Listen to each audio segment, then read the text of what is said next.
त्वमेव माता च पिता तमेव तमेव बन्धो च सखा तमेव तमेव विद्या द्रविणं त्वमेव त्वमेव सर्वं मम देव देवा। बोलिए सियापति रामचंद्र की जय। आज मैं आप लोगों के सामने 6th क्लास की राम कथा का पार्ट 2 का सारांश प्रस्तुत करने जा रहा हूं। आप उसे ध्यान से सुने और समझें। राम के जन्म के बाद अयोध्या में तमाम खुशियां मनाई गई। राम लक्ष्मण भरत शत्रुघ्न धीरे धीरे बड़े हुए। बड़े होने के बाद राम का उपनयन संस्कार हुआ, साथ में तीनों भाइयों का हुआ और सभी गुरुकुल में गए और वहां वशिष्ठ जी के निर्देशन में ज्ञान प्राप्त किए। सभी शास्त्र पुराण सभी कलाएं उन्होंने सीख ली, धनुर्विद्या भी सीखा। उसके बाद वो अयोध्या वापस आए। उनके जो गुण थे, सदाचार, विनय, शीलता, इससे प्रजा बड़ी प्रसन्न थी। और एक दिन राज्यसभा की बैठक हुई। उसमें राजा दशरथ अब अपने बच्चों के किशोरावस्था को ध्यान में रखते हुए उनकी शादी की चर्चा करने लगे। शादी की चर्चा जब हो रही थी, उसी बीच द्वारपाल आया और राजा दशरथ से कहा, महाराज, महर्षि विश्वामित्र आए हुए हैं, वे आपसे मिलना चाहते हैं। राजा दशरथ महर्षि विश्वामित्र के लिए स्वयं गए। द्वार पर जाकर उनका आदर सत्कार किया। आदर सत्कार करने के बाद उन्हें लाकर सिंहासन पर बैठाए। उनका प्रणाम हुआ, आशीर्वाद मिला। फिर विश्वामित्र ने कहा कि मैं राजा दशरथ आपसे कुछ मांगने आया हूं। राजा दशरथ ने कहा, मैं हर चीज देने को तैयार हूं, आप आदेश करें। विश्वामित्र ने कहा कि मैं एक यज्ञ करना चाहता हूं, कर रहा हूं। उस यज्ञ में रावण के जो अनुचर 2 हैं, मारीच और सुबाहु, वो मेरा यज्ञ करने नहीं दे रहे हैं, बंद कर दे रहे हैं। चाहूं तो मैं ही उनको मार सकता हूं, लेकिन इस यज्ञ में मैं क्रोध करना नहीं चाहता। इसलिए मैं राम को मांगने आया हूं। राम के मांगने की बात सुनकर राजा दशरथ कांप गए। राजा दशरथ ने कहा, महर्षि, अभी ये बच्चे हैं। रावण से लड़ने में देवता, यक्ष, गंधर्व सभी कांपते हैं। सबको हरा दिया रावण ने। ये बच्चे क्या कर सकते हैं? चलिए मैं आपके सामने पूरी सेना लेकर चलता हूं और आपके आगे की सुरक्षा करता हूं। विश्वामित्र ने कहा कि राजन, आप रघुकुल की नियम का पालन करें। जहां कहा जाता है कि रघुकुल रीत सदा चली आई, प्राण जाए पर वचन न जाए, आप उसे तोड़ रहे हैं। खैर कोई बात नहीं, मैं जा रहा हूं, लेकिन आप रघुकुल की परंपरा को तोड़ रहे। वशिष्ठ जी ने राम को दशरथ को समझाया। उन्होंने कहा, महाराज, राम को वन महर्षि किसी उद्देश्य के लिए ले जा रहे हैं, इसमें इस राज्य की भलाई है, आप उन्हें जाने दें। वशिष्ठ जी के समझाने के बाद दशरथ तैयार हुए और राम के साथ लक्ष्मण भी गए। महर्षि विश्वामित्र आगे आगे चल रहे थे और राम लक्ष्मण उनके पद चिन्हों के पीछे पीछे चल रहे थे। चलते चलते आगे बढ़े। बढ़ने के बाद जब शाम हुई तो विश्वामित्र ने देखा कि राम और लक्ष्मण के चेहरे पर थोड़ी भी सिहरन नहीं। उन्होंने कहा, आप लोग गंगा जल पीजिए। और गंगा जल पीने के बाद उन्होंने अति बला और बला नाम की गुप्त विद्याएं दी, जिससे राम और लक्ष्मण के ज्ञान में बहुत वृद्धि हो गई, शक्ति में बहुत वृद्धि हुई। और उसके बाद महर्षि विश्वामित्र ने कहा, आगे बढ़े। बढ़ने के बाद घना जंगल दिखाई दिया, उन सुनसान था। राम ने पूछा, महर्षि ये सुनसान क्यों? महर्षि ने कहा कि यह जंगल हरा भरा, यहाँ ऋषि मुनियों, संत जनों और जानवरों से भरा रहता था। यहाँ शोरगुल होता रहता था, यज्ञ होते थे, लेकिन ताड़का नामक राक्षसिनी और उसके पुत्र मारीच सबको नष्ट कर दी। कोई नहीं बचा, ये हड्डियों की ढेर पड़ी हुई है। राम, ताड़का का वध कर दो।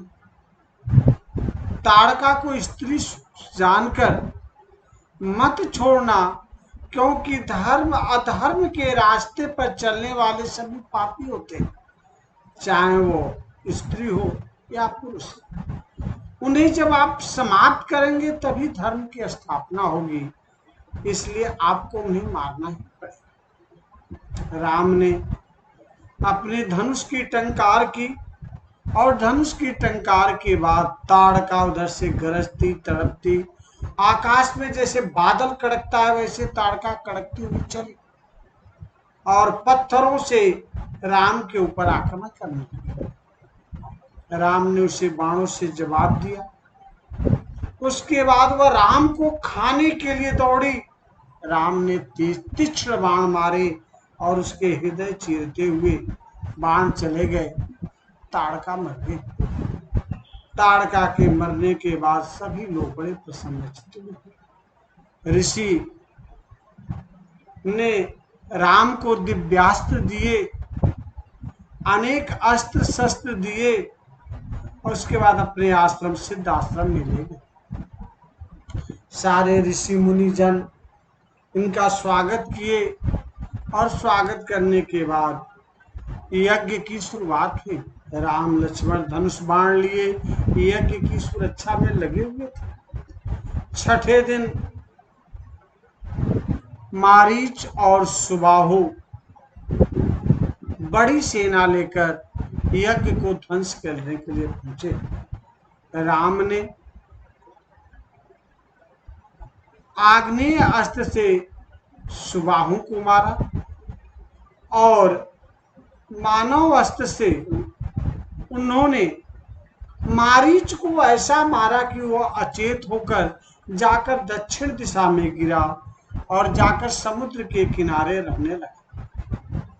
वायव्य अस्त्र से उन्होंने उनकी सेना को समाप्त किया। इस प्रकार यज्ञ पूरी हुई। 10-15 दिन बाद राम ने महर्षि से कहा कि महर्षि गुरुजन, हमारे लिए आगे क्या आदेश है? महर्षि विश्वामित्र ने कहा कि अब मिथिला चलना है। राजा जनक के यहाँ स्वयंवर है, वहां एक धनुष बाण रखा हुआ है, धनुष रखा हुआ है जो शिव जी का धनुष है, सुबाहु। उसे बड़े बड़े ऋषि मुनि महात्मा राक्षस गंधर्व नहीं उठा पाते, तो चलकर उसकी शर्त है कि जो उस पर प्रत्यंचा चढ़ा देगा और धनुष को तोड़ेगा, उसी के साथ सीता का विवाह। चलिए वहीं हम चलकर उस यज्ञ धनुष को भी देखेंगे, यज्ञ में चलते हैं। राम ने और लक्ष्मण दोनों विश्वामित्र के साथ चलने लगे। चलते चलते राम ने गंगा के उत्पत्ति के बारे में दशरथ राम को बताया। महर्षि विश्वामित्र ने बताया कि यह आपके पूर्वज भगीरथ की लाई हुई गंगा है, इन्हें प्रणाम करो। आपके पूर्वज सगर थे जो 99 अश्वमेध यज्ञ कर चुके थे और 100वें यज्ञ में इंद्र के छल से, कपिल मुनि के श्राप से भगीरथ के सगर के 60,000 पुत्र मारे गए और उन्हीं के द्वारा सबकी मुक्ति के लिए भगीरथ ने हजारों वर्ष तक तपस्या किया और ब्रह्मा जी को खुश किए, फिर शंकर जी को खुश किए और उसके बाद पृथ्वी पर लाए। आप इन्हें सादर प्रणाम करें। साथ ही उन्होंने शिव पार्वती की कथा सुनाई, जिससे राम और लक्ष्मण के रास्ते कटे, रास्ते में कोई थकान नहीं हुई। आगे चले, गौतम ऋषि का आश्रम आया। वहां गए तो देखे, राम ने कहा गुरुजन इतना अच्छा आश्रम, लेकिन यहाँ कोई है नहीं, ये पत्थर का, शिला के पत्थर क्या? बताया उन्होंने, विश्वामित्र ने सारी कथा बताई कि गौतम ऋषि के साथ छल हुआ और उस छल का दुष्परिणाम इंद्र के द्वारा छल किया गया और उनकी पत्नी अहिल्या को भोगना पड़ा। और वही पत्थर अहिल्या हैं।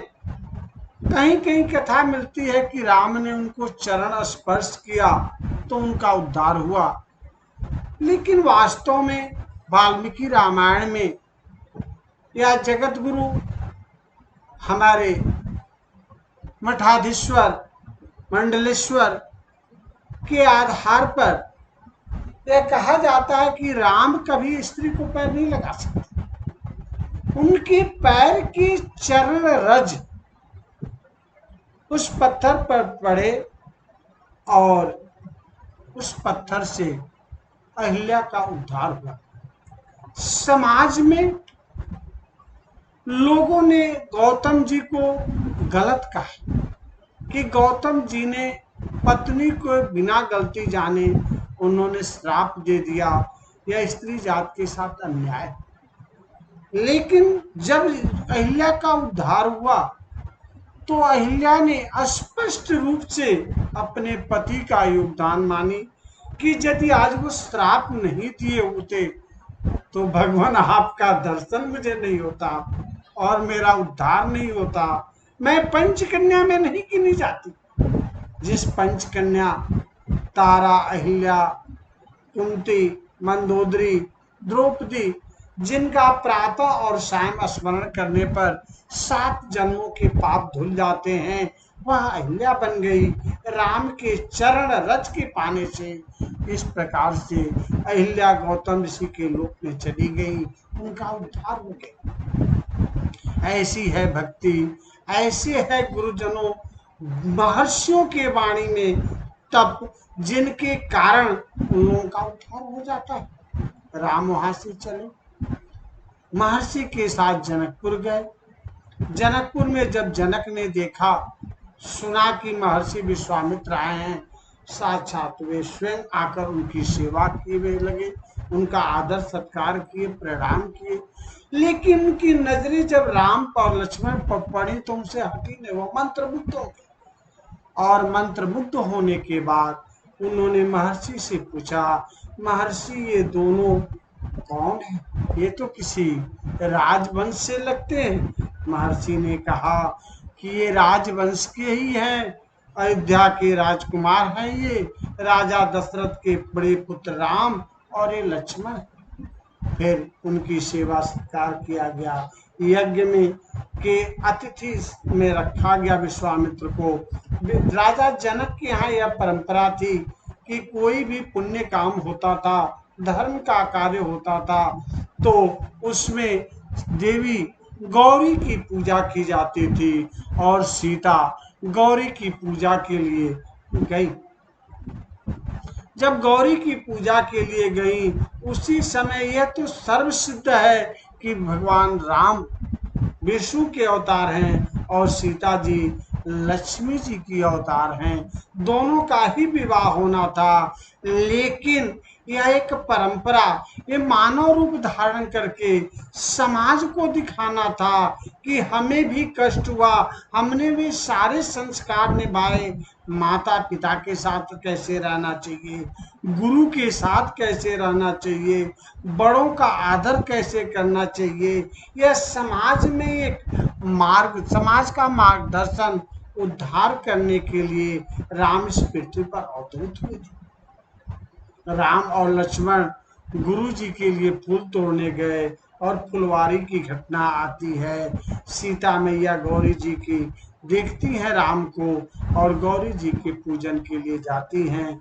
गौरी जी को प्रणाम करती हैं और कहती हैं, हे माँ, मैंने आज तक आपसे कुछ नहीं मांगा, आज मैं आपसे मांग रही हूँ, आप मुझे यह दशरथ नंदन राम को मेरे पति स्वरूप में दे दें। यह इतने सुकुमार लगते हैं, इनसे उतना भारी धनुष कैसे उठेगा।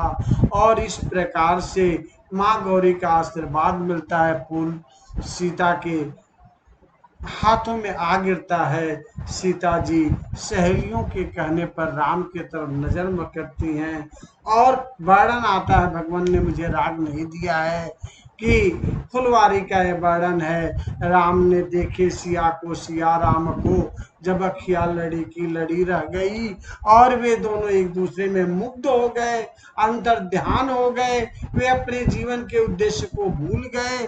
तब उर्मिला ने सीता को जगाया, राम ने लक्ष्मण ने राम को जगाया, और फिर दोनों के नैन दूर हुए जो एक आधिपत्य हो गए थे।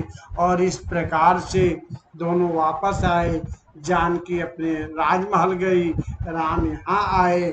लक्ष्मण का बहाना लेकर राम ने गुरु विश्वामित्र से पूछा कि महाराज, लक्ष्मण को जनकपुर घूमने का मन करता है, कैसे दिखाऊं, कहिए तो घुमा लाऊं।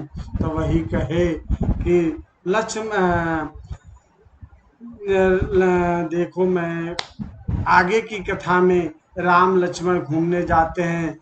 लक्ष्मण हृदय जनकपुर देख जाओ, जनकपुर आवहु देखी, जाइए घूम आइए। और घूमने के बाद से जनकपुर की सारी नारियां जड़ चेतन इन दोनों राजकुमारों पर आकर्षित हो गए। सभी ये मन से मानने लगे कि राम ही धनुष को उठाएं। स्वयंवर हुआ, मंत्र पूजन हुए, वेद से पूजन किया गया, धनुष लाया गया। धनुष का पूजन होने के बाद सारे देवता, राक्षस, गंधर्व सभी धनुष को उठाने गए, लेकिन धनुष को उठा नहीं पाए। अंत में जनक जी दुखी होकर कहते हैं, वीर विहीन मही मैं जानी, तजहु आस निज निज गृह जाहू, लिखा न विधि वैदेही विबाहू। और सभी लोग शर्मा गए। लेकिन यह बात सुनने के बाद वीर विहीन मही मैं जानी, लक्ष्मण जी को क्रोध आया। और लक्ष्मण जी ने जब सुना तो लक्ष्मण जी ने कहा कि है राजा जनक, रघुवंशी जह मह कोई होई, तह समाजस कहीं न कोई। मैं रघुवंशी हूँ, जिस समाज में रघुवंशी हूँ उस जवान समाज में यह बात नहीं कहनी चाहिए कि पृथ्वी वीरों से खाली हो गई है। मैं अभी चाहूं तो पृथ्वी को उखाड़कर, पृथ्वी को उठाकर रेत बना दूं, पेड़ पौधों को उखाड़कर मूली जैसे तोड़ कर रख दूं। लक्ष्मण जी से के बोलने पर पृथ्वी कांपने लगी। और उसके बाद से राम ने समझाकर उन्हें चुप कराया। और फिर विश्वामित्र जी के कहने पर राम गए और धनुष को प्रणाम किए, और धनुष को उठाकर, और जब ही डोरी को धीरे से खींचते हैं, धनुष टूट जाता है। चारों तरफ धनुष के टूटने से चारों तरफ हाहाकार मच जाती है। राजा जनक के मन का शंका दूर होता है। और उसके बाद से जानकी राम के गले में जयमाला डालती हैं। परशुराम जी आते हैं। परशुराम जी अपने गुरु के क्रोध को व्यक्त करते हैं कि भाई, हमारे गुरु का धनुष किसने तोड़ा, शिवद्रोही मम भक्त कहावा। और उसके बाद तब कहते हैं लक्ष्मण नाथ शंभुधनि भंजनि हारा होई है कौन कदाच तुम्हारा।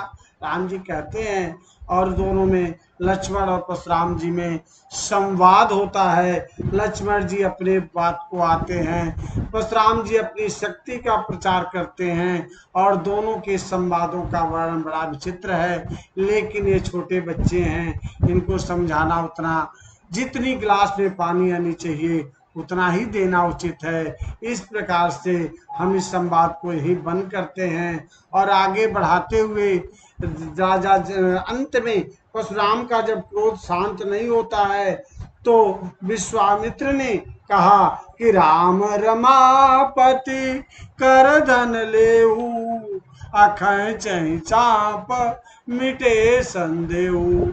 अंत में उन्होंने कहा और कहने के बाद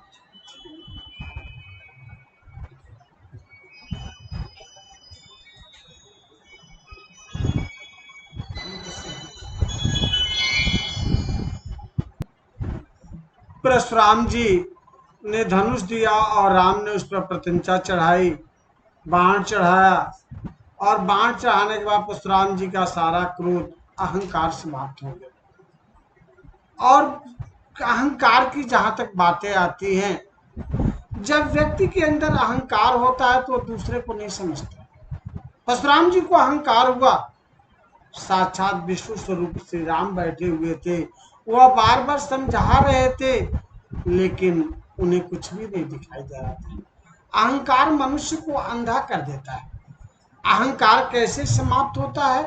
तो जब हमारे अंदर समता आती है, हम अपने आप को शून्य कर देते हैं, हम अपने आप को राम में, भगवान में समर्पित कर देते हैं।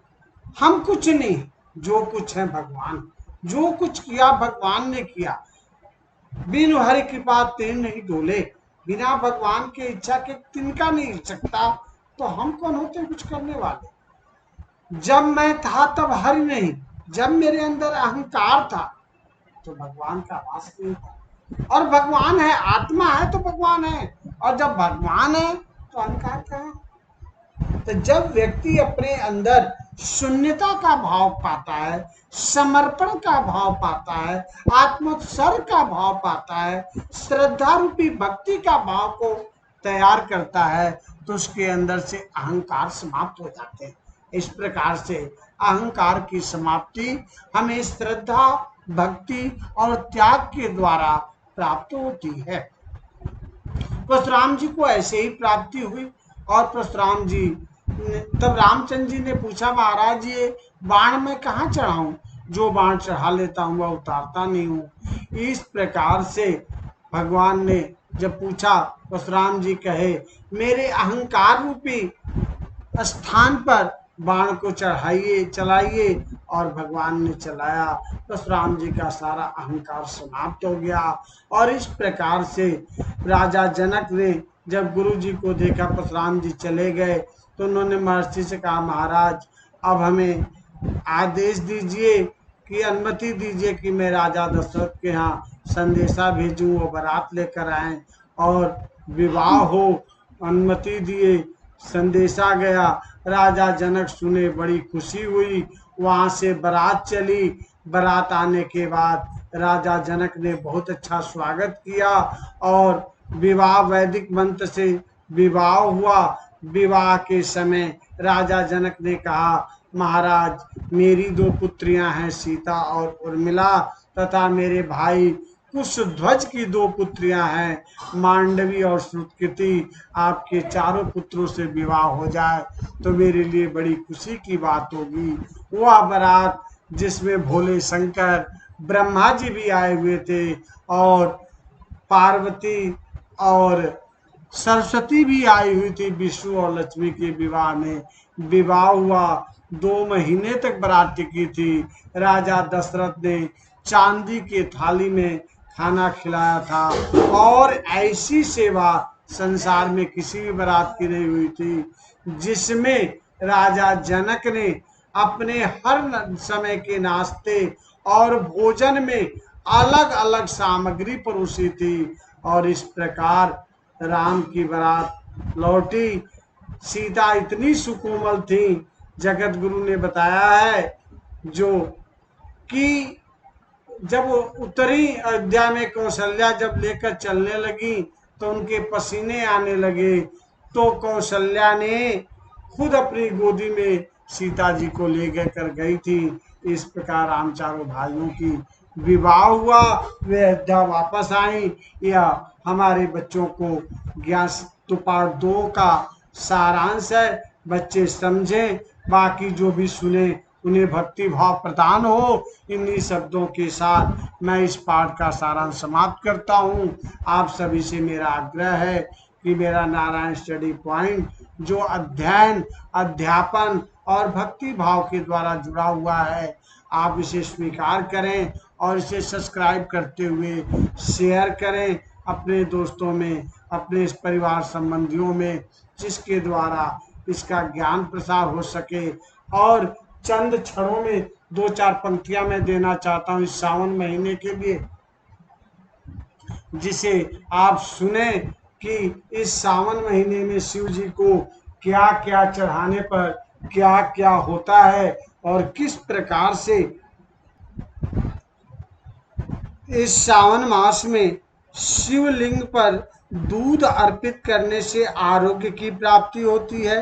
शिवलिंग पर दही अर्पित करने से हमें जीवन में हर्ष और उल्लास की प्राप्ति होती है।